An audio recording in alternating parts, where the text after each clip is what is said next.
Morning, dear students. Ayushi Singh, Anshini, Janhavi, Ashwini, Nandini, and Rukshada. Good morning to all of you. Today we are going to learn literature quiz. Good morning, Manajay. Let's get started. Smita, good morning. Let's get started with our literature quiz today. All right.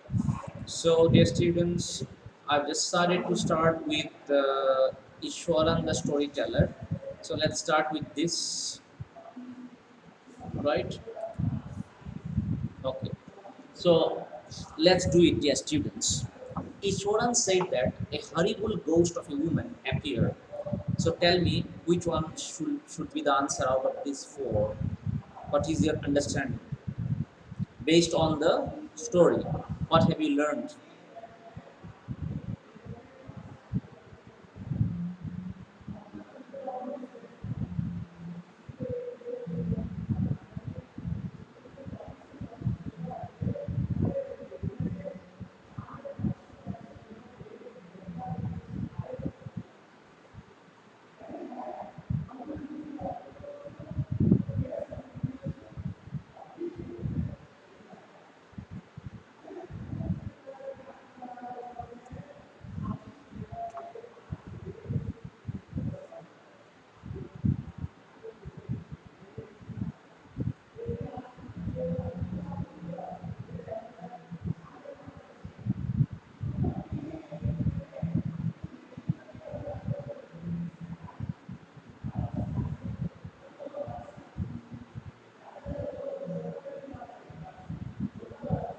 Oh, sorry, Nandini.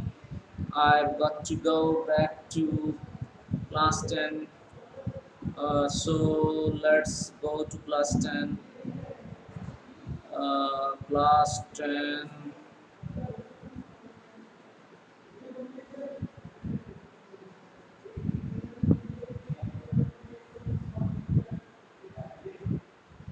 Nelson Mandela.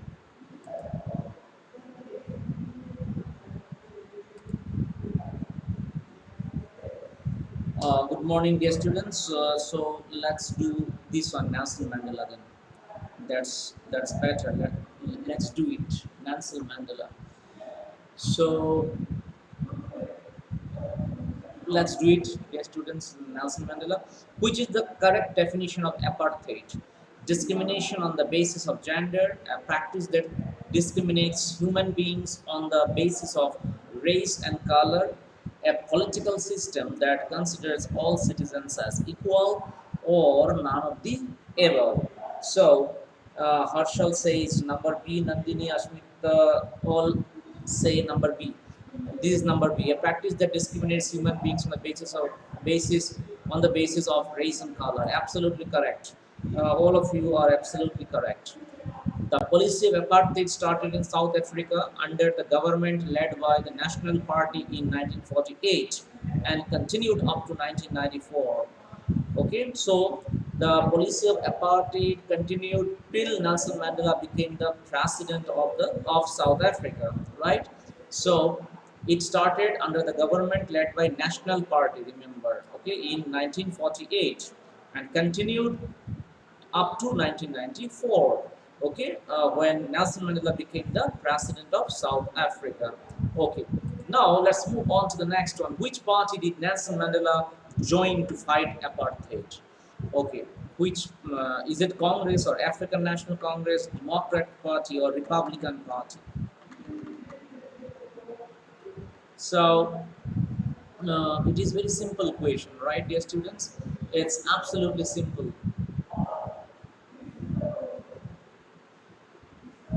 Yes. Asmita, INC, Parimal, Anusri, Vaishnavi, all of you. Very good, very good. African National Congress. Which party did Nelson Mandela join to fight apartheid? Is African National Congress or ANC?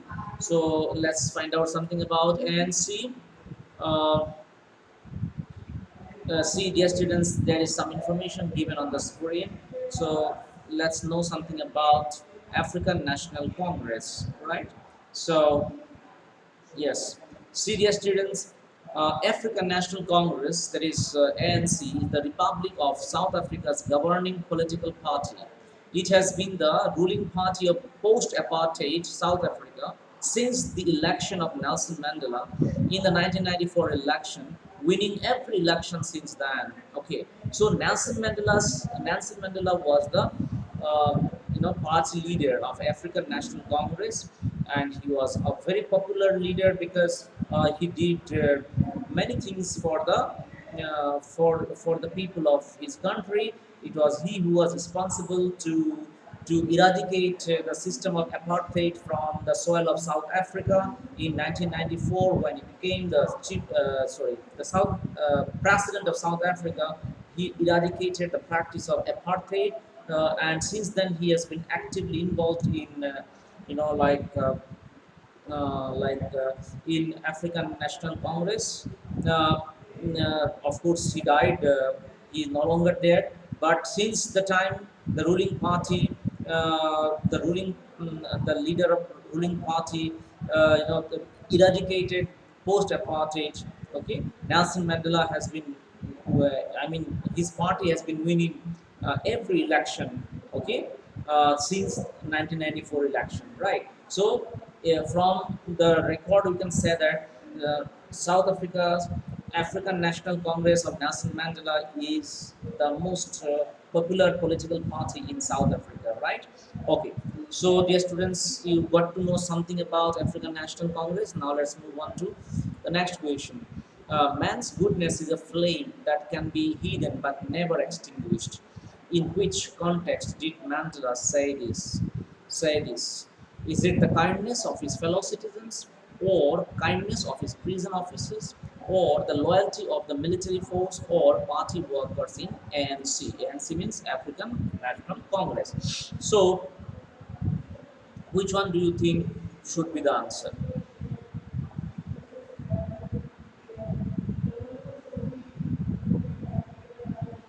Arihant, please be regular. Um, Please be regular in attending the English class because you have been most regularly irregular in attending English lesson, English live class, right? So please be regular. Gungun also, please be regular. Sanchita, I already spoke to Sanchita. Please be regular henceforth.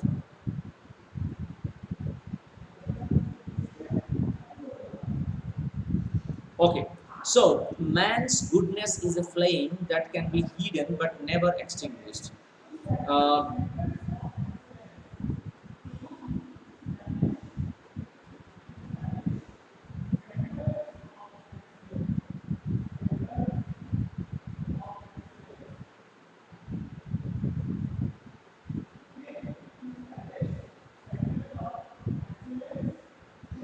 Okay, so what I recommend, dear students, if you do not know the answer, please be honest to yourself and remain silent instead of writing A, or this. Okay, if you do not, if you do not know the answer, please keep. I mean, do not text me anything, right? Okay. So, do you know the meaning of this? Man's goodness is a flame that can be hidden but never extinguished. It means that it means that whatever goodness you have, suppose you have a quality of uh, punctuality, or you could have quality of helping others. You've got quality of being very polite in your interaction with others. So these are your qualities. This is your goodness, right? So your goodness is like a flame that can be hidden but can never be extinguished. Okay, the quality of human beings has been compared to the flame, which can be hidden but never extinguished, right? So here, Nelson Mandela said this in the reference of the kindness of his prison officers, right? Because whenever Nelson Mandela was in the prison in South Africa, there were some prison officers who could show some kind of kindness sometimes. Okay, So, in the context of the prison officers, Nelson Mandela has made this particular statement. So, number B is supposed to be the answer. All of you have written A, like Nandini and Juhi did not know. Very good. So, kindness of his prison officers, right? That is the correct answer. Okay. Mandela could see a glimmer of humanity in one of the guards when he was imprisoned. So, in the context of that guard, he made this statement, right? Next, what does twin obligation refer to? What does twin obligation refer to? Because, dear students, you have multiple choice questions in prose, poetry. So, multiple choice you've got to practice regularly to be able to sort of score good marks in multiple choice questions. Otherwise, sometimes multiple choice questions, are very tricky, right? They are very tricky. Multiple choice questions are very tricky. Okay, so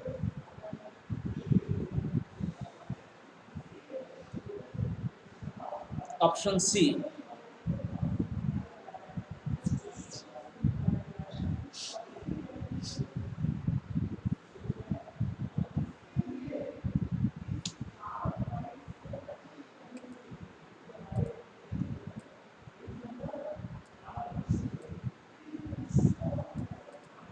So Asmita says it's number C, obligation towards family and community, right? So twin obligation means your obligation or your responsibility towards your family and your community. So Asmita is absolutely correct. Okay, next. In life, every man has twin obligations: obligations to his family, to his parents, to his wife and children, and he has an obligation to his family, his community, his country. Right. So, by family, it means parents, wife, children. Every man has two twin responsibilities, right? By family, the writer means obligation to his parents, wife, and children, right? And uh, obligation towards the people means his community people, his country people, right? His neighborhood people, etc. Understood? Okay. So Nelson Mandela says that every human being is supposed to have twin obligations, right? Okay. Now, next, how does Mandela define courage? Right? How does Mandela define courage? So, absence of fear, conquer over fear, not scared of anything, all the above. So, which one do you think is the correct answer? How does Mandela define courage? Is it absence of fear, conquer over fear, not scared of anything, or all the above? So, which one do you think should be the correct answer? How does Mandela define courage? So, manager says number B, conquer over fear. Somebody says all. So the answer is, uh, see, absence of fear is not only courage. Courage is conquer over fear, right? Let's see. Yes, it's conquer over fear, which is, according to Mandela, courage was not the absence of fear, but the triumph over it. Right? It is not the absence of fear only, but it's a triumph over it. You have to conquer fear. You should not have any kind of underlying fear in your mind. So that is called triumph over fear. You've got to win. You have to win over uh, fear, right? So it's not the absence of fear alone. Okay, there might be some absence of fear now. Next time there might be presence of fear. So what it means to say is that absence of fear is not what is courage all about. Courage means you should have the set of mind to conquer over, to have victory over fear. Okay, all of us might have fear for something or the other, but we need to conquer over it. We need to have victory over it, right? So the victory over or conquer over fear is called courage. The brave man is not he who does not feel afraid, but he who conquers that fear. Understood? A brave man always conquers over fear. Okay, the fear might be there, like you may not have fear now, but you may have fear up to some time. So fear might be present or absent. That is not what is courage all about. The courage means conquer over fear. You've got to win over fear. You have to be triumphant over fear, right? That is what is um, courage all about. Now next, move on to the next one. Okay, that is, what does Mandela mean by an extraordinary human disaster? What is extraordinary human disaster? Is it unavoidable natural disaster? Is it man-made disaster?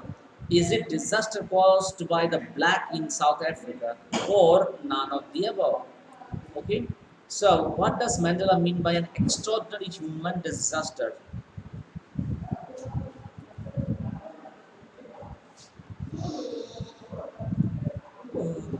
Okay, many of you are saying B, well, it's okay. Man-made disaster is called extraordinary human disaster, right? Man-made disaster. Disaster which is made by man is called extraordinary human disaster. Okay, and what does it refer to? Let us find out, right? Extraordinary human disaster refers to the deprivation of the black community in the hands of the white government. So, extraordinary human disaster here refers to the deprivation of the black community. Deprivation means uh, like you are not given the privilege of what you deserve. That is what is called deprivation.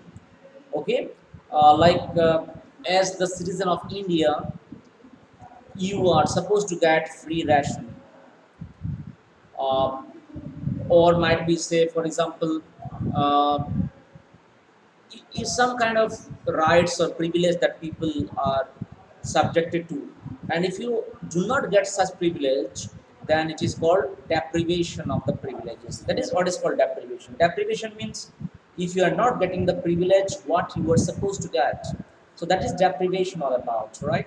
So extraordinary human disaster refers to deprivation of the black community in the hands of the white government, because white government always adopted a stepmotherly attitude towards the black community, right? So, what is the deprivation? Deprivation here, not giving the privilege of what someone deserves, right? So, black community was always under the under the discrimination of the white community, right? Therefore, it is said that it is referred to as human disaster, deprivation of the black community in the hands of the white government. Okay, till Nelson Mandela eradicated the system of apartheid in 1994 after he won the election and became the president. He was the first president. He was the first black president of South Africa, right? So after he became the president of South Africa, he eradicated the system of apartheid altogether. Since then, there is no discrimination between white and black. There might be some discrimination unofficially, but officially there is no discrimination between the black and white. But unofficially, you might have seen few days before in the United States, few months before rather, last year in United States, what happened? One black person was choked to death by the white white police officer. You might have seen, you might have heard on television. Okay, there was a lot of protest in the United States because of this discrimination, because of this ruthless killing of a black person by a white police officer. The black person who died was, you know, the name of that black person who was choked to death by the white police. If you know the name, can you please text me in the box so that I come to know to what extent you were familiar with the happenings of the world. So can you please text me, dear students? Oh yes, Manajay knows it. It's George Floyd. Very good, very good. So it's George Floyd, okay, who belonged to a black community, and he was choked to death. Okay, he was choked to death by a English police officer. Right, and English police officer is now under trial. Okay, he has been suspended from his job, and there was a lot of uproar. There was a lot of protest on the street in all the major cities of the United States of America, and there was a lot of destruction of the human beings as well as property, like a lot of malls, shopping complexes, and big showrooms were also destroyed by the black community of people. So he is George Floyd. Yes, Soham also seems to know about this. Soham and manager, thank you. It's George Floyd. Okay, so officially the discrimination between the black and the white community may not exist as of now, but unofficially it does exist. Unofficially it does exist. Okay, it's a kind of a social evil. Dear students, we've got to get rid of it. There is a lot of awareness programs, awareness drive going on all across the globe to put an end to all this. Okay, racial discrimination, that is something that is a very deadly social evil. Okay, that is a very deadly social evil. Every human being has the equal right to survive, to live, to enjoy the privilege that the government gives us. But here and there, like what happened last year in the United States, so it keeps happening. But officially, of course, that has come to an end. There is no apartheid. There is no discrimination between the black and the white. Okay, so dear students, let's move on to the next question. Next, during Mandela's inaugural ceremony, how many national anthems were played? During Mandela's inaugural ceremony, how many national anthems were played? So that's very simple. I think most of you must be knowing about this. What is mentioned in the textbook? Do you remember what is mentioned in the textbook? Yes, Anudipa. Anudipa is the first to respond, is two. Asmita is the second to respond, followed by Sumit, Juhi, Parimal, Anusri, Manajay, Akanksha, Nityam, Manish. Okay, very nice. It is two. One national anthem belong to the black community of people, and another national anthem belongs to the white community of people. Right. So there are two types of anthems were played. The day was celebrated by the playing of two national anthems. Okay, one anthem belonged to the black community, another anthem belonged to the white community of people. Okay, now which comes more naturally to human heart? What comes or which comes more naturally to human heart? Is it love or hatred or jealousy? All the above. Which one comes more naturally to human heart? Tell me. It is also very simple. Okay, it is also very simple. Which comes more naturally to human heart? Is it love or hatred or jealousy or all the above? So yes, Nandini says it's love. Pari Jain also says it's love. Nityam also says it's number A, that is love. Absolutely correct. Love is something that comes very naturally to us. Love is a virtue that we are born with, right? Hatred, when people hatred is something which is taught to human beings, but love is something like a child grows up. When a child is born, child is used to getting love from his or her mom, right? And in the process of growing up, child knows what is love all about, because the her or his mother displays that to the child. So it is something which is natural to every human being. So love is the correct answer, right? Love is the correct answer. Very good. People must learn to hate, and if they can learn to hate, they can be taught to love. For love comes more naturally to the human heart. Yes, hatred doesn't come naturally. Hatred you have to teach people, right?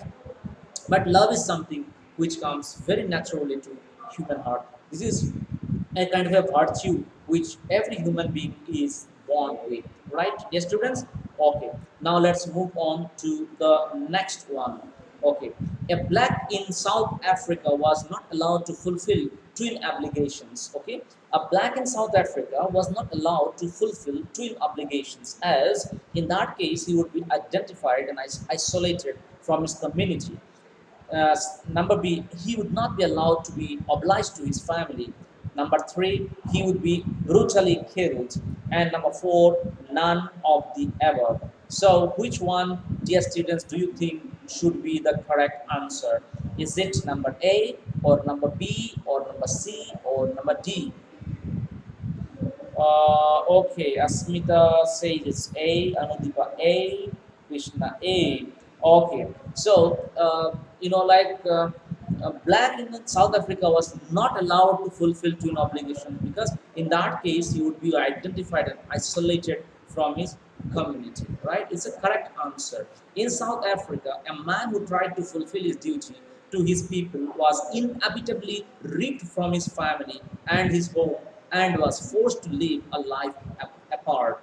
Inevitably means compulsorily he was ripped from his family, he was forcibly taken away from his family and his home and was forced to live a life apart. Right? Now let's move on to the next question. As you can see here, the students, according to Mandela, both the oppressor and the oppressed need to be liberated. Okay, so why do you think Mandela says so? Mandela says that both the oppressor and the oppressed need to be liberated.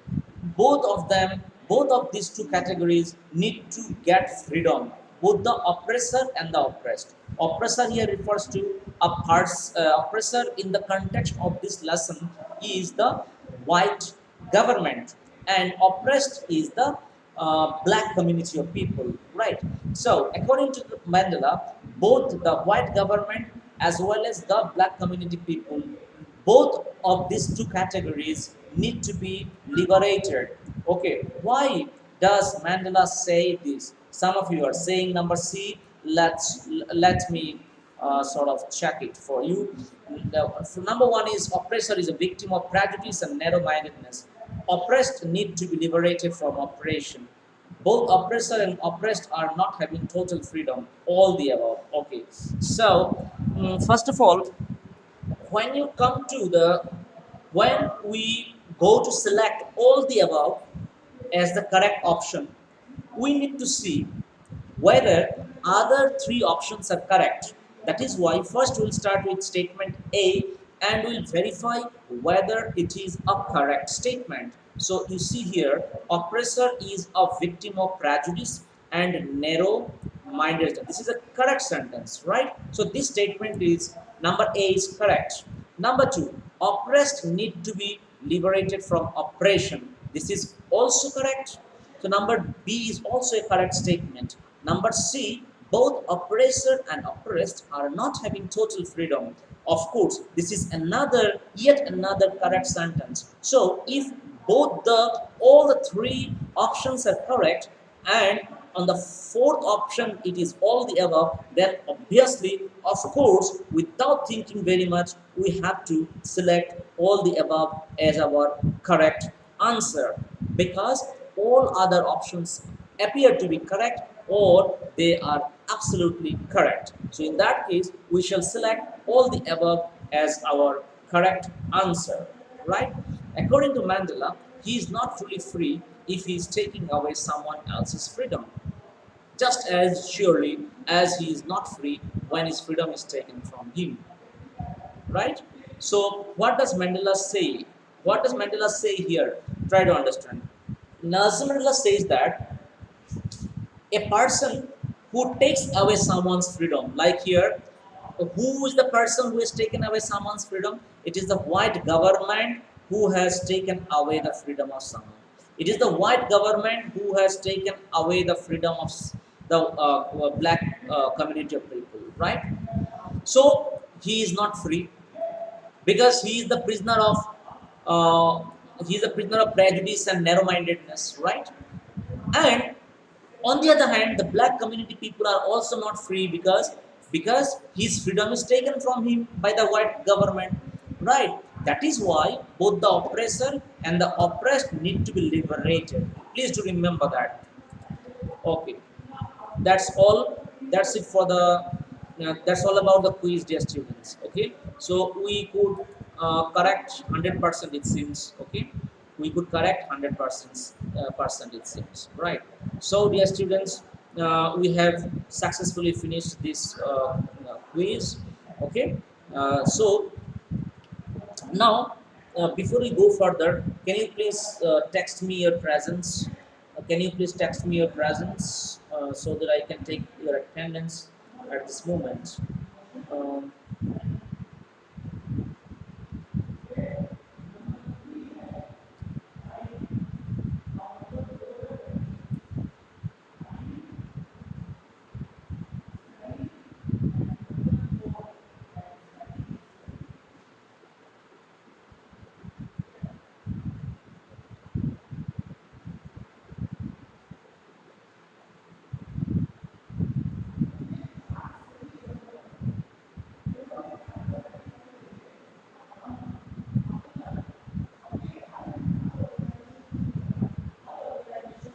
okay, so dear students,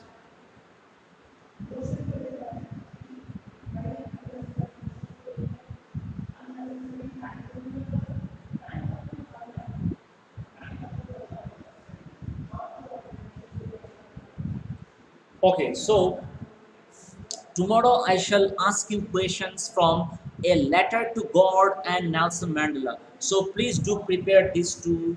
Okay, you prepare from um, A Letter to God tomorrow. Okay, tomorrow I shall take a quiz on Letter to God, and number two I shall ask you some questions from Letter to God. Okay, so please do go through the text of A Letter to God today itself, so that tomorrow when you come prepared in the class, you are able to answer me all the questions that I ask you. I shall basically ask you all the multiple choice questions. Okay, multiple choice questions I shall ask you. First, we will conduct a 10-mark quiz, which will be followed by multiple choice questions only from A Letter to God, because our test is approaching, so we've got to prepare ourselves. In our live classes we will revise, so that we come to know more and more. We can recall the concept that we have learned earlier, right? So dear students, tomorrow's lesson for you is A Letter to God. So A Letter to God, you please study. um, you please study from my website, as well as you please study from the textbook that I have given you. It's available. Okay, so I shall also. I have decided. Shall I do this? Okay. You have the soft copy, hard copy, I suppose, no, of the English textbook. So you please do prepare A Letter to God. Tomorrow I shall conduct a quiz, as well as all the multiple choice questions, right? So thank you so much, dear students. That's it for the day. Until we meet tomorrow with A Letter to God questions. It's bye bye from my end. Okay, have a nice day. Bye.